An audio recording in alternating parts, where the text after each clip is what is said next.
रात का समय था। चांद पूरा नहीं था, आधा आसमान में टंगा था जैसे किसी की टूटी हुई उम्मीद।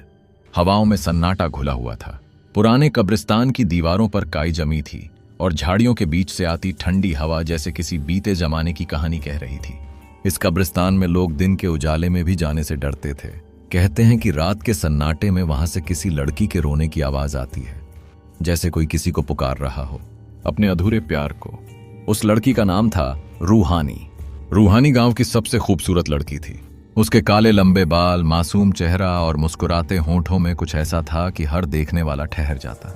लेकिन रूहानी का दिल किसी और के लिए धड़कता था, आरव के लिए। आरव गांव के स्कूल में मास्टर था। वह शांत, सादा और नेकदिल इंसान था। पढ़ाई के बाद अक्सर शाम को वह पुराने पीपल के पेड़ के पास बैठकर किताबें पढ़ता था। उसी जगह रूहानी हर रोज अपने छोटे भाई को लेने आती थी। पहली नजर में दोनों के बीच कुछ नहीं कहा गया, लेकिन आंखों ने सब कह दिया था।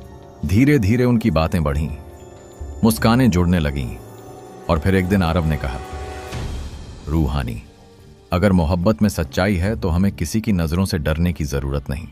रूहानी मुस्कुराई, लेकिन आरव, मेरा बाप बहुत सख्त है, वो कभी इस रिश्ते को मंजूर नहीं करेगा। आरव ने उसकी हथेली थाम ली। मुझे बस तेरा साथ चाहिए, चाहे दुनिया साथ दे या ना दे। उस दिन आसमान में बादल छाए हुए थे, जैसे किस्मत भी कुछ कहने को तैयार थी। समय बीतता गया, दोनों चोरी छिपे मिलने लगे। वो अक्सर शाम को उसी कब्रिस्तान के पीछे वाले जंगल में मिलते जहां कोई नहीं आता था। रूहानी को डर लगता था, पर आरव कहता था, जहां प्यार सच्चा हो वहां डर की कोई जगह नहीं होती। लेकिन एक दिन सब कुछ खत्म हो गया। रूहानी के बाप को जब उनकी मोहब्बत का पता चला तो उसने गुस्से में आरव को पकड़वा लिया। गांव के कुछ लोगों ने मिलकर आरव को खूब पीटा और उसे आधी रात को उसी कब्रिस्तान के पास फेंक दिया। रूहानी रोती रही, चिल्लाती रही, पर किसी ने उसकी बात नहीं सुनी। अगली सुबह कब्रिस्तान के पास आरव की लाश मिली। किसी ने कहा वो खुद मर गया, किसी ने कहा उसे मार दिया गया, लेकिन सच कोई नहीं जानता था। रूहानी के लिए वो दिन जिंदगी का आखिरी दिन था। उसने उस रात अपने कमरे में जाकर खुद को हमेशा के लिए खत्म कर लिया।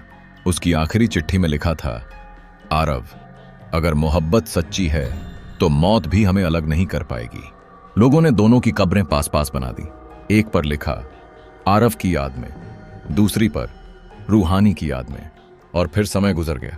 गांव में नई पीढ़ियां आईं, पुराने लोग चले गए, लेकिन उस कब्रिस्तान का नाम पड़ गया, मोहब्बत वाला कब्रिस्तान। कहते हैं अमावस्या की रातों में वहां दो परछाइयां दिखती हैं, एक लड़का सफेद कुर्ते में और एक लड़की लाल चुन्नी में।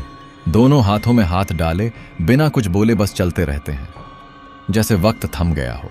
कई लोगों ने बताया कि उन्होंने रूहानी को रोते हुए देखा है। वो अपनी कब्र पर बैठी रहती है और हवा में किसी का नाम पुकारती है, आरव, तुम आए क्यों नहीं? एक बार एक नादान लड़का जो गांव से बाहर से आया था, जिज्ञासा में वहां गया। रात के करीब 12 बजे वो कब्रिस्तान पहुंचा। वो धीरे धीरे दोनों कब्रों के पास गया और बोला, अगर सच में कोई आत्मा है तो सामने आओ। अचानक ठंडी हवा चली, उसके हाथ कांपने लगे और कब्र के पास से किसी ने फुसफुसाया, हम अब भी साथ हैं, बस जिंदा नहीं। वो लड़का डर के मारे भाग गया। लेकिन अगली सुबह लोगों ने देखा कि दोनों कब्रों के बीच मिट्टी पर 2 ताजे गुलाब पड़े हैं। किसी ने रखे नहीं थे, खुद ब खुद वहां थे।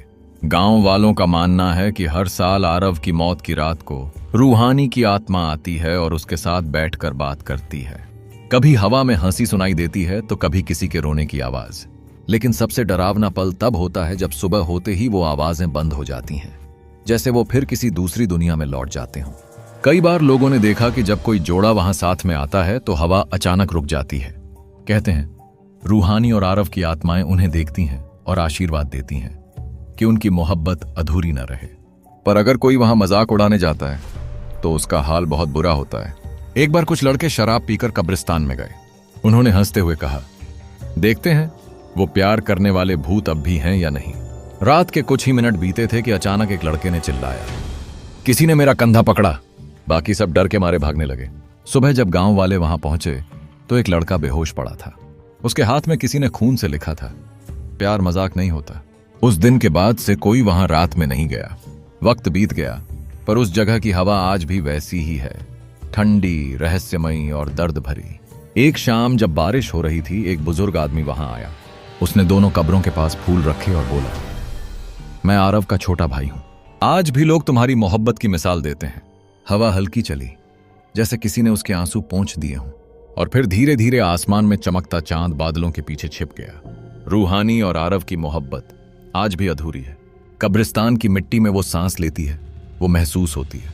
कहते हैं जब कोई सच्चे दिल से वहां जाकर प्रार्थना करता है तो उसे अपने दिल की मोहब्बत कभी खोनी नहीं पड़ती।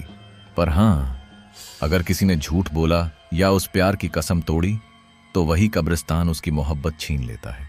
रूहानी और आरव की कहानी सिर्फ एक प्रेम कथा नहीं, एक सबक है कि सच्चा प्यार वक्त से नहीं, आत्मा से होता है।